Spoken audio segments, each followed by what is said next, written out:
শ্রীহরি পুরুষং বন্দে শ্রীজগদ্বন্ধু শুভম বন্দেহং পরমানন্দং মহাবতারণং পরম কৃষ্ণ গৌর জগদ্বন্ধু বন্দে ভক্তা জগদ্গুরু বন্দে শ্রীকৃষ্ণ চৈতন্য নিত্যানন্দ সহদিত গৌরদয়ে পুষ্পবন্ত চিত্র সন্ধৌ তমনদৌ হরিপুরচ সুন্দরদ্যুতি কদম্ব সন্দীপিত সদা হৃদয় বন্দরে স্ফুরতু বশচিনন্দন বরহা পিরা পিরামং দীপমধুতিলকম কণ্ডলাক্রান্ত গণ্ডং কঞ্জাক্ষং কম্ভুকণ্ঠং স্মিত সুভগমুখং স্বাদরিণেস্তু বেণুং শ্যামং শান্তং ত্রিভঙ্গং রবিকর বসনং ভূষিতং বৈজয়ন্তা বন্দে বৃন্দাবনস্থং যুগতি শতপ্রীতম ব্রহ্ম গোপাল বিষ্ণুমুখং করতি বাচনং পঙ্গুং লঙ্ঘয়িতে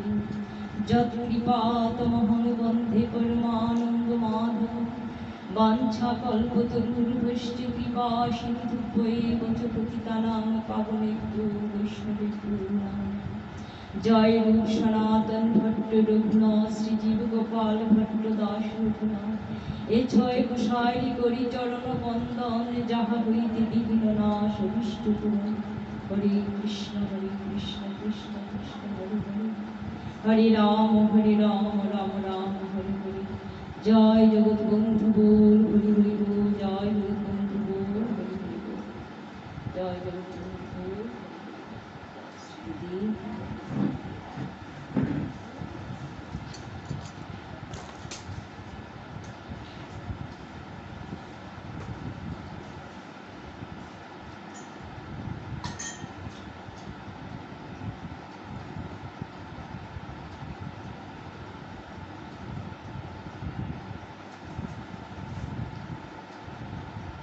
জয় জগৎবন্ধু।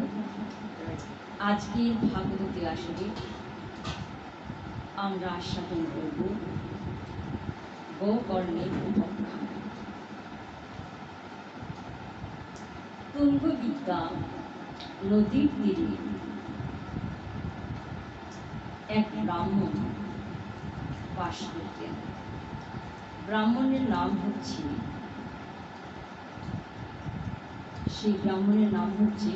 আত্মদেব। ব্রাহ্মণের পত্নীর নাম হচ্ছে দুন্ধুলি। এখন ব্রাহ্মণ নিঃসন্তান, তার কোনো পুত্র সন্তান নেই, প্রচুর ধন দৌলত সম্পত্তি ইত্যাদি। সে পুত্র লাভের জন্য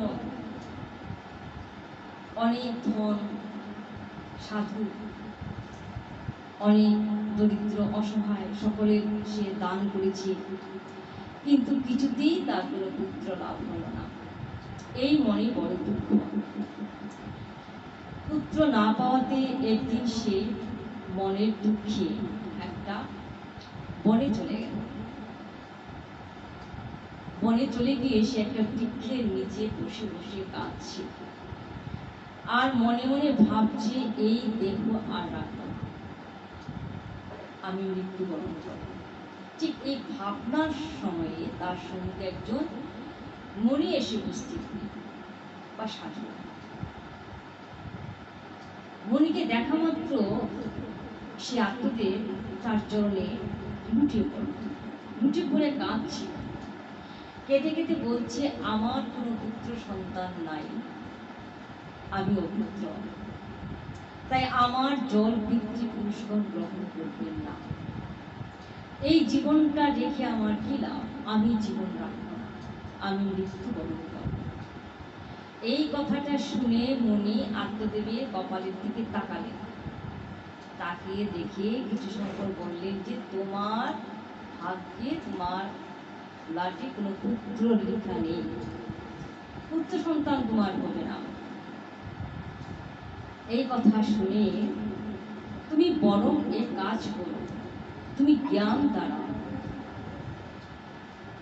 তুমি আত্মতত্ত্ব লাভ করো, তুমি বিষয় বাসনা সব পরিত্যাগ করো। এই সন্ন্যাস জীবনিত সুখ, তুমি সেই জীবন ধারণ করো। আত্মদেব নাচুর বাবা, সে কেঁদে কেঁদে অস্থির। সে বলছে না, কিছুতেই না, আমাকে আপনার একটি পুত্র প্রদান করতেই হবে, আমি কিছুতেই যাব না, আমি আপনার সঙ্গে মৃত্যুবরণ করবো, হত্যা করব। এখন সেই মুনি বা সাধু বললেন বিপদে, তার সম্মুখে একজন ব্রাহ্মণ যদি মৃত্যুবরণ করে তো তাকে বর্তাবে। তিনি অনেক ভেবে চিন্তে অগত্যা কি করবেন, তাকে একটা ফল প্রদান করলেন। কি ফল? আম্রফল দিয়ে বললেন, যাও এই ফলটা নিয়ে তোমার পত্নীকে তুমি খাইয়ে দাও, এবং সে যে জাতি শুদ্ধ সাত্বিকভাবে এই সময়টায় থাকে এবং সুপুত্র লাভ হবে। তবে আত্মদেব সেই আম্রফলটি নিয়ে বাড়িতে ফিরে এসে তার পত্নী দুন্দুলিকে খাইয়ে দিল। দুন্দুলিকে বলল যে তুমি এই ফলটা গ্রহণ করো, আমাদের পুত্র সন্তান লাভ। সে তো ফল দিয়ে দিল। ব্রাহ্মণ জানে পত্নী তো গ্রহণ করবেই ফলটা। এদিকে পত্নী কি করলো, ফলটা পেয়ে সে ভাবতে বসলো। আর কি ভাবছে, যে এই ফলটা খেলে আমি গর্ভবতী হব, আর এই সময় কষ্ট হয় গর্ভবতীতে, কিছু খেতে পারবো না, শরীর আমার দুর্বল হয়ে পড়বে। আর আমি তো শুনেছি সুখদেব গোস্বামী মায়ের পেটে 16 বছর ছিল, আমার পেটে যদি সন্তান এতদিন থাকে তাহলে থাকবো কি, এই প্রসব যন্ত্রণায় সহ্য করবো কি করে? না, আমি ফল খাবো না। সে আম্রফলটি লুকিয়ে রেখে দিল। রেখে দিয়ে আতদেব তো আর সে খোঁজখবর রাখছে না, সে তার প্রতিবেশী একজনকে বোন ডেকেছে, তাকে ডেকে একদিন বললো, শোন, তার সমস্ত বৃত্তান্ত বলল।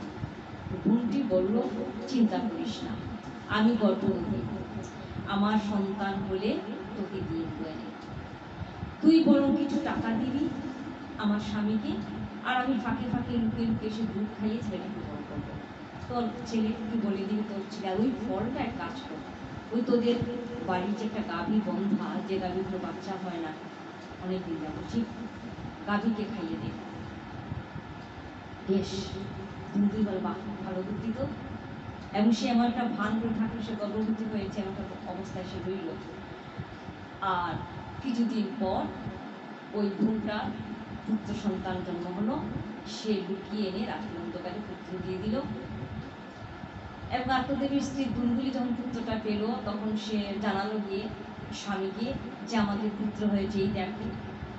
আত্মদেব তো মহা খুশি, সে মনে মনে কত প্রণাম, কত স্তব, কত ধন্যবাদ জানাতে সেই সাধুকে, মুনিকে, আমাদের পুত্র লাভ হয়েছে। সে তো আর সাধু নাগাল পাবে কোথায়, সে মনে মনেই সে প্রার্থনা করে, এবং এক পুত্র লাভের কারণে সে ব্রাহ্মণ বৈষ্ণবদের প্রচুর খাওয়া দাওয়া এবং প্রচুর দান দক্ষিণা করলো, মনের আনন্দে পুত্র লাভ হয়েছে। এইদিকে দেখা যায় 3 মাস পর ওই গাভীর একটা পুত্র হয়েছে, একেবারে মানুষের পুত্র, খুব সুন্দর ফুটফুটে সন্তান, কিন্তু কাণ্ডটা গাভীর মতো, অর্থাৎ কর্ণটা হচ্ছে গাভীর মতো। আত্মদেবীর কি আনন্দ, আমার এই বৃদ্ধ বয়সে, সকলেই বলা বলি করছে বৃদ্ধ বয়সে তার এতদিন পুত্র হয় না, একই সঙ্গে দুটো পুত্র হলো, বাড়ি গাভীর তো তারই তো পুত্র আর নিজের পুত্র। এখন সে এই দুন্দুলির পুত্রের নাম দিল, দুন্দুলির নাম অনুসারে দুন্দুকারী, আর গাভীর পুত্র অর্থাৎ তারই পুত্রের নাম দিল, যেহেতু বর্ণ গাভীর মতো, কর্ণ। এবং 2 পুত্রকে সে মনের কত আনন্দ গৃহে পাঠিয়ে দিল, বড় হতে লাগলো এরা। কিন্তু 2 পুত্র 2 ধরনের হলো, 2 রকমের হলো। দুন্দুকারী হলো কি, মহাপাপাচারী। মহাপাপাচারী, যত অনাচার, যত কুকার্য তার মধ্যে প্রকাশ পেতে লাগলো। সে কি করে, সে বাচ্চাদের চুরি করে, সে গৃহে আগুন দিয়ে দেয়, সে ধাক্কা দিয়ে ঠেলে শিশুদের ফেলে দেয়, নানা ধরনের দুষ্কর্ম সে করতে লাগলো, চুরি ইত্যাদি নানা ধরনের যত অপকর্ম তার মধ্যে প্রকাশ এবং সে করতে লাগলো। আর দুর্গুকারী গোপন হলো মহাজ্ঞানী, সে মহাজ্ঞানী, সে তপস্বী হয়ে উঠল। 2 পুত্র 2 ধরনের। এইবার দুন্দুকারী কি করলো, একদিন তার পিতাকে প্রচুর প্রহার করল, মারধর করল, মারধর করে বাড়ির কাঁসা পিতল সমস্ত নিয়ে সেই মেয়েদের বেশ্যাদের বাড়িতে নিয়ে দিয়ে আসলো, এদের সঙ্গে সে ওঠা বসাটা সেখানে দিয়ে আসলো। এই দুঃখে আত্মদেব কাঁদতে বসলেন, কাঁদতে কাঁদতে বলছেন, আমি অপুত্র ছিলাম, ভালোই ছিল, আমার পুত্র হয়ে কি সর্বনাশ হলো। এখন আমার এই দুঃখকে দূর করবে, পুত্রের প্রহার, পুত্রের অত্যাচার আর পিতা কত সহ্য করবে। তখন গোকর্ণ এগিয়ে এসে বলল, পিতা তুমি চিন্তা করবে না, আমাদের এই পঞ্চভূতের দেহ তো আজ আছে কাল নাই, এটা তো শেষ হয়ে যাবে। আপনি এক কাজ করুন, আপনি ধন সম্পত্তি সব পরিত্যাগ করে আপনি বনে গমন করুন, গিয়ে সেখানে আপনি ভাগবত অধ্যয়ন করুন, আপনি হরি কথা হরি সেবায় জীবনযাপন করুন, এটাই আপনার কাজ। এই গোকর্ণের কথায় তার এইরকম সুন্দর উপদেশে আত্মদেব সত্যি সত্যি তার পুত্র পরিবার সমস্ত কিছু পরিত্যাগ করে আবার বনে চলে গেলেন, গিয়ে সেখানে শ্রীহরি সেবা করতে লাগলেন, ভাগবত অধ্যয়ন করতে লাগলেন এবং একদিন শ্রীকৃষ্ণ দর্শনে তার জীবন ধন্য হতে লাগলেন। পিতাজি চলে গেল, ধুন্ধুকারি কি করলো, যে তার মাকে একটু প্রহার করল, অত্যধিক মারধর করে মুখে জ্বলন্ত অগ্নি দিয়ে দিল, দিয়ে তার সমস্ত ধন সম্পদ ছিনিয়ে নিয়ে ওদের বাড়িতে নিয়ে যেতে লাগলো। এই পুত্রের অত্যাচার সহ্য করতে না পেরে ধুন্দুলি কি করলো, রাতের অন্ধকারে একটা কূপে নিজে পড়ে গিয়ে নিজের প্রাণ ত্যাগ করলো। কিন্তু এই প্রাণ থেকে ধুন্দুকারীর মহা আনন্দ, কি আনন্দ তার, এখন তো আমার আর কোনো ঝামেলা নেই, এখন সব সম্পত্তি ধন সম্পত্তি সব আমার, এই দুষ্ট ব্যক্তি বলে পাপাচার বলে যা হয় কোনো দুঃখ নেই পিতা মাতার প্রতি, তার মনের আনন্দ। সে বেশ্যাদের তার নিজের বাড়িতে ডেকে নিয়ে আসলো, পাঁচ বেশ্যাটি আছে, এসে এনে এদের সমস্ত ভরণ পোষণ, তাদের মনোবাসনা পূর্ণ করতে লাগলো, তাদের জন্য তাদের আনন্দ প্রদানের জন্য সে ব্যস্ত হয়ে উঠল। তারা একদিন অলঙ্কার চাইল ধুন্ধুকারীর কাছে। ধুন্ধুকারী কোথায় পাবে অলঙ্কার, তার তো কোনো কিছু নেই। সে চুরি ডাকাতি করলো, করে প্রচুর অলঙ্কার আদি প্রচুর কাপড় চোপড় সমস্ত কিছু অন্যের বাড়ি থেকে চুরি ডাকাতি করে নিয়ে এসে তাদের হাতে তুলে দিল, তাদের খুশি করলো।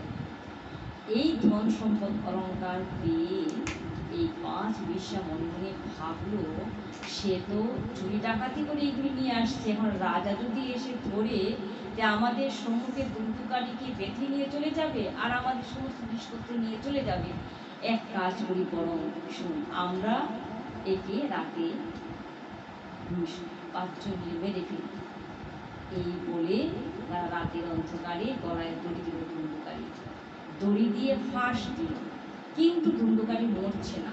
তখন জ্বলন্ত অগ্নি এনে মুখে ঢুকিয়ে দিল, দিতে সেই আগুনের যন্ত্রণায় ছটফট করতে করে ধুন্ধুকারী প্রাণ ত্যাগ করল।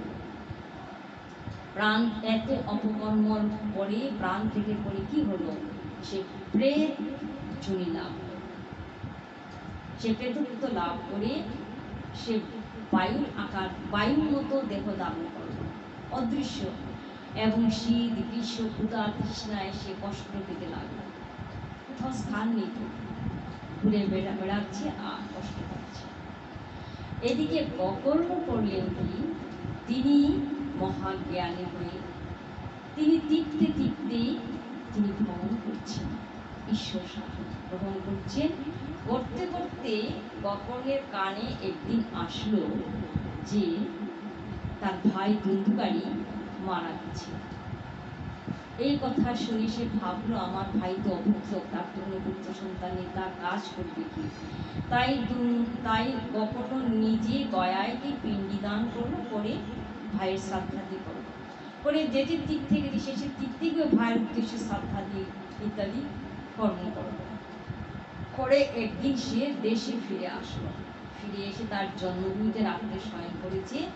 রাত্রে দুটোর সময় সেই ধুন্ধুকারী ভয়ঙ্কর মূর্তি ধরে এসে সে গোকর্ণের সম্মুখে উপস্থিত হয়ে বিকট চিৎকার করল, কিন্তু কখনো ভয় পেল না।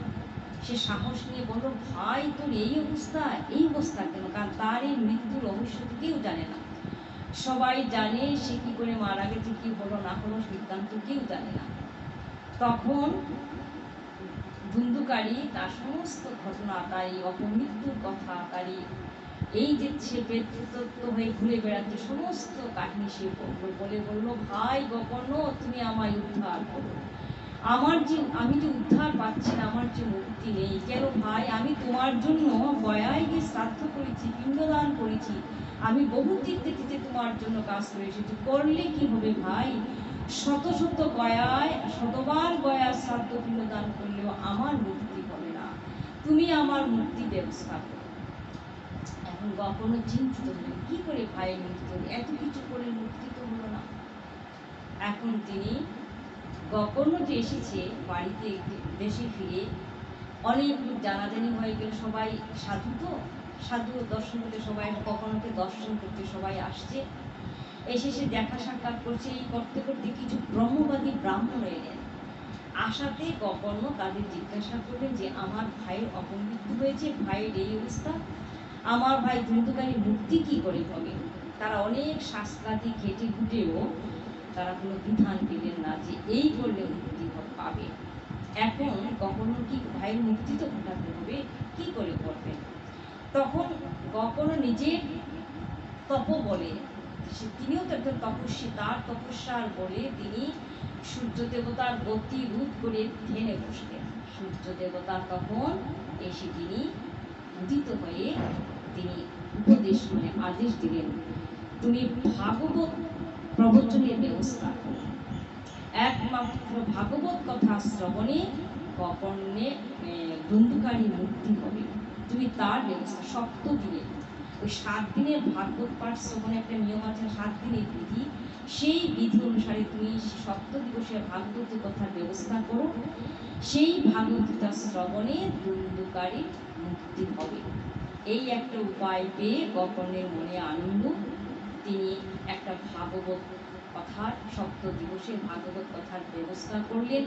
সকল দিকে জানাজানি হয়ে গেল। ভাগবতীয় কথা শ্রবণ করার জন্য বহু শ্রোতা বিভিন্ন জায়গা থেকে আসছে, এই পাড়া প্রতি সকলে ছুটে আসছে। এমনকি এই ভাগবতী কথা শ্রবণের জন্য দেবতারা পর্যন্ত সেখানে উপস্থিত হয়েছে। আর ধুন্ধুকারী এসেছে। ধুন্ধুকারী তো দেখা যায় না, সে কোথায় আছে, সে একটা বাঁশের মধ্যে 7টা গাছ চুক্তিটা বাঁশের ছিদ্রের মধ্যে বসে আছে, আর তাকে তো সে অদৃশ্য দেখা যায় না। এবার ভাগবত কথা শুরু হবে। গোকর্ণ তিনি একজন বিশেষ ব্রাহ্মণ শ্রোতাকে অবলম্বন করে তিনি ভাগবতী কথা পরিবেশন করতে শুরু করলেন। 7 দিবসের সংকল্প নিয়ে প্রথম দিনের ভাগবত কথা তিনি বলতে শুরু করলেন। সকাল থেকে শুরু, সন্ধ্যায় শেষ, সারাদিন ভাগবত কথা বলার পর সন্ধ্যার সময় যখন ভাগবতী কথার বিশ্রাম হলো, শোনা গেল, সকলেই শুনল যে ওই বাঁশের একটা গাছ বিভিন্ন ফেটে গিয়ে শব্দ হলো। দ্বিতীয় দিনের ভাগবতী কথা হলো, ঠিক সন্ধ্যার সময় 2 নম্বর বাঁশের যে গাছ সেটা ফেটে গেল, শব্দ হলো। এই তৃতীয়, চতুর্থ, পঞ্চম, ষষ্ঠ, সপ্তম দিনে ভাগবতী কথার জন্য পূর্ণ ভাগবত শ্লোকনি যে ভাগবতী কথার বিশ্রাম হলো। সপ্তমী 7টা পর গাছ ফেটে গিয়ে সপ্তম গার্জন বিদীর্ণ হলো, ফেটে গেল। তখন দেখা যায় ধুন্ধুকারী প্রেতত্ব জনির থেকে সে এই দেহ থেকে সে মুক্তি লাভের দিব্য দেহ ধারণ করলো। অপূর্ব শ্যাম সুন্দর শ্যামল বর্ণ তার অঙ্গে, বরণ দিব্য মালা দিব্য সবকিছু তার। এবং তার জন্যে বৈকুণ্ঠ থেকে একেবারে বৈকুণ্ঠের যারা পার্শ্ব তারা দিব্য একটা বিমান নিয়ে আসলো ধুন্ধুকারীর সামনে। এসে ধুন্ধুকারী সেই বিমানে গিয়ে সে সুন্দর দিব্য আসনে বসলো, দিব্য তার দেহ। এখন গোকর্ণ প্রশ্ন করলেন সেই পার্শ্বগণকে বৈকুণ্ঠে, যে সকলেই তো ভাগবতী কথা শ্রবণ করলেন, একমাত্র গোকর্ণ কেন গিয়ে মুক্তি লাভ করে এত সুন্দর রূপ ধরো এই দিব্য আসনে বসলো, আর কেন পারলো না কেউ বসতে। তখন সেই পার্শ্বগণ বলেন যে এই যে ভাগবতী 7ম দিবসের কথা সকলে শ্রবণ করেছে সত্য, ঠিক মনন সকলের একভাবে হয় নাই। কারণ গোকর্ণ এতদিন এত কষ্ট পাচ্ছিল, সে যে শ্রবণ করেছে, মনন করেছে কেমন উপবাস থেকে, খাওয়া নাই দাওয়া নাই এতদিন, আর 7 দিন উপবাস থেকে সে যে একনিষ্ঠ মনে যে শ্রবণ করেছে মুক্তির আশায়, তার এই মননটা সর্বোত্তম মনন হয়েছে, যার জন্য তার মুক্তিটা সাথে সাথে হয়ে গেল এবং দিব্য আসনে দিব্য দেহ ধারণ করে এবং দিব্য বৈকুণ্ঠ ধামে সে যাত্রা করলো। সকলেই যেতে পারবে। শ্রবণ করলেই ভাগবত দেওয়া শুরু হয় না, মনন করতে হয়। মনন যেহেতু বিভিন্ন এক এক রকম, তাই তাদের মুক্তিও ঠিক সেই রকমই হবে। এই কথা বাসন বলা করে দেখা যায়।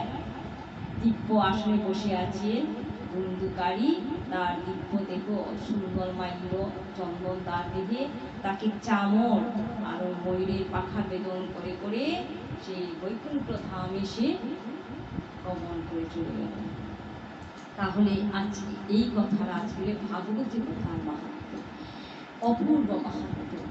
এই প্রশ্নটা করেছিলেন ব্রহ্মার চতুষ্পুত্র নারদকে, যে যদি এই পৃথিবীর দুরাচারী সুদূর দুরাচারীকে হয়, তার মুক্তি কি কিরকম হয়?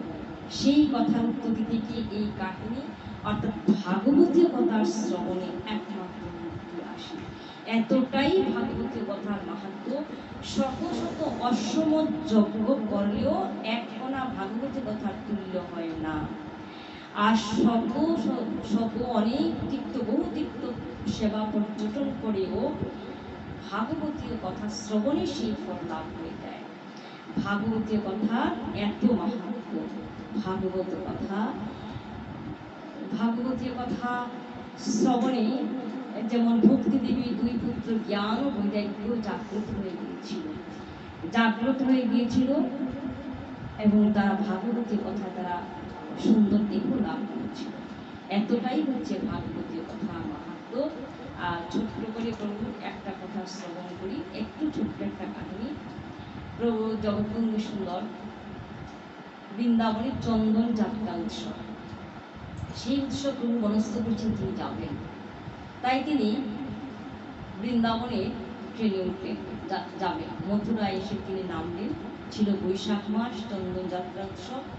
তিনি আদি কেশবজি মন্দিরে প্রভু নামলেন। নেমে সেখানে তিনি বিগ্রহ দর্শন করে তিনি একটা অর্থাৎ ওই যে ঘোড়ার গাড়ি আছে না, সেই গাড়িতে উঠলেন। উঠে একাকি তিনি রওনা হচ্ছেন বৃন্দাবন যাবেন। তিনি যখন এই একটা যুগে গাড়িতে উঠলেন, প্রভু যাচ্ছেন। প্রভুর বেশভূষাটা কেমন? সর্বাঙ্গ আবৃত সাদা শুভ্র বস্ত্রে, শ্রীমুখখানি শুধু বাইরে। প্রভু যাচ্ছেন, এই সময় যুদ্ধ যুদ্ধে একটা শেঠ আসলো, অর্থাৎ বৃন্দাবনে যারা থাকে তাদের শেঠ বলা হয়। আসছে, এসে দ্রুত বাবা বাবা বাবা চিৎকার করবে, বলছে বাবা এই গাড়ি থামা, গাড়োয়ানকে বলে গাড়ি থামাও। সে থামালো, কি হলো ব্যাপারটা বাবা তুমি? আরে তার একটা মেয়ের জামাই অনেকদিন যাবৎ বাড়িতে নেই, অনেকদিন যাবৎ হারিয়ে গেছে, মানে নিখোঁজ হয়ে আছে। দূর থেকে দেখে ভাবলেই তো আমার মেয়ের জামাই ছদ্মবেশে এই রূপ ধরে আছে। বাবা তুমি বলে গাড়ি থামিয়ে এক লাফ এসে একটা উঠে গিয়ে প্রভু তখন বিরক্তি প্রকাশ করলেন। পরে কিন্তু একটু বসার জায়গাও দিলেন, প্রভু একটু সরেও গেলেন। বলছেন আমি হালকা হয়ে যে আমি তো তোমার জামাই নই। না না না বাবা তুমি এইসব কি করছো বলে পাশে বসে সে কথা বলি চলছে, তুমি এসব করছো কি? তুমি এইভাবে বাড়ি আজ এতদিনে তোমায় বেলা বাবা তোমাকে আর ছাড়বো না, আমি আজকে বাড়িতে তোমাকে নিয়ে তোমাকে যেতে। গাড়োয়ানকে বলবো তুমি ওই বৃন্দাবনে গিয়ে এই গাড়িটা না নিয়ে তুমি আমার বাড়ির দিকে কেন বলে রাস্তা দেখিয়ে দিল। প্রভু তো টুকটুক করে একটু অস্পষ্ট কথা বলছেন, আমি তো বাঙালি সাধু, আমি তোমার জামাই নই, নানান কথা বলছেন প্রভু। কিন্তু এই আবরণে এগুলি ভ্রান্তি, প্রভুরই কৃপা। তো গাড়োয়ান শেঠ তো কোনো কথাই শুনছে না। মনের আনন্দ, এতদিনে মেয়ের জামাইটাকে ফিরে পেলাম, বাড়িতে গিয়ে মেয়ের সঙ্গে মিল করিয়ে দিব, এই চিন্তায় সে আস্তে আস্তে সন্ধ্যা আসলে তার বাড়িতে গিয়ে পৌঁছলো। হইচই শুরু করলো, আত্মীয়স্বজন সবাই ছুটে আসলো। তার পত্নী, তার স্ত্রী, তার মেয়েকে ডাকলো, আয় আয় জামাই এসেছে।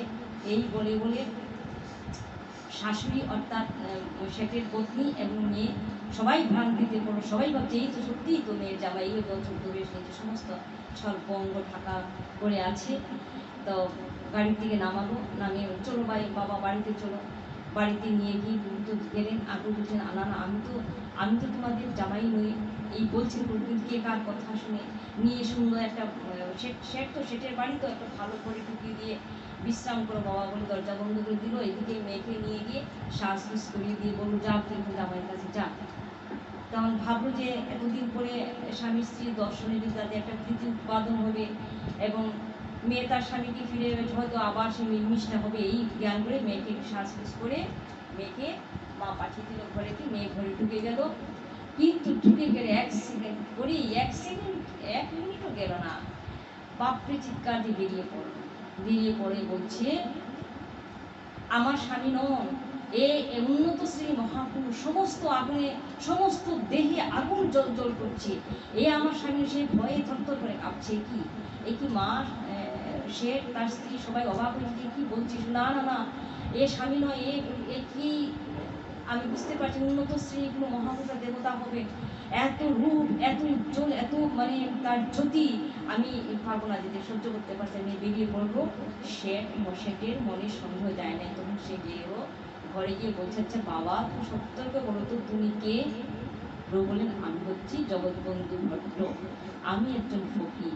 আমি বৃন্দাবনে গেছি রায় বাহাদুরের কেওয়ারি বনে, সেই রায় বাহাদুরের কুঞ্জে আমি যাবো বলে আমি এসেছি, আমি সেখানে যাব। আচ্ছা বাবা, তুমি তাহলে আজকে তুমি বিশ্রাম করে সেখানে, কিন্তু মনের সন্দেহ জানা না, তো আমার জামাই হবে। সে শেঠ এমনভাবে মনের মধ্যে দাঁড়া বেঁধেছে আমার জামাই হবে।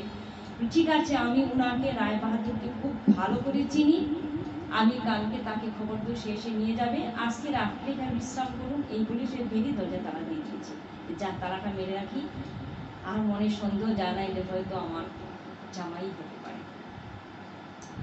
এইবার পরের দিন ঘুমের থেকে উঠি, গেল রায় বাহাদুরের কাছে, যার কাছে প্রভু যাবেন তাকে, যে এইরকম কেউ আছে তোমার? বলছেন, হ্যাঁ হ্যাঁ, আমার তো সাক্ষাৎ প্রভু, প্রভু জগৎবন্ধু সুন্দর, তিনি যে, হ্যাঁ তিনি এসেছেন, আপনি নিয়ে এসেছেন কোথায়? আপনি তো পাগলের মতো ছুটে আসছেন, প্রভুকে দর্শন করে প্রভুকে নিয়ে যাবেন। উনি তো ছুটতে ছুটতে ভোর সকালবেলা এসেছেন, এসে দরজার তালা খুলে দিয়ে গেলে ঘরের মধ্যে কিচ্ছু নেই, প্রভু নেই, দিব্যগন্ধ। প্রভু যে এখানে আছেন, প্রভুর অঙ্গগন্ধি প্রভুর অবস্থানের পরিচয় দেয়, কোনো কেউ নেই সেখানে, প্রভুর অঙ্গগন্ধ শুধু। সে একটু কাঁপতে শুরু করলো, মহাভয়ে পণ্ডিত হয়ে পড়ে, সর্বনাশ, আমি কাকে কিভাবে ধরে নিয়ে আসলাম, আমার জামাই মনে করে নিয়ে এসে এইভাবে ঘরে কোনো সমস্ত কিছু বন্ধ, ঘরে নেই, এত সে ভয়ে কাঁপছে।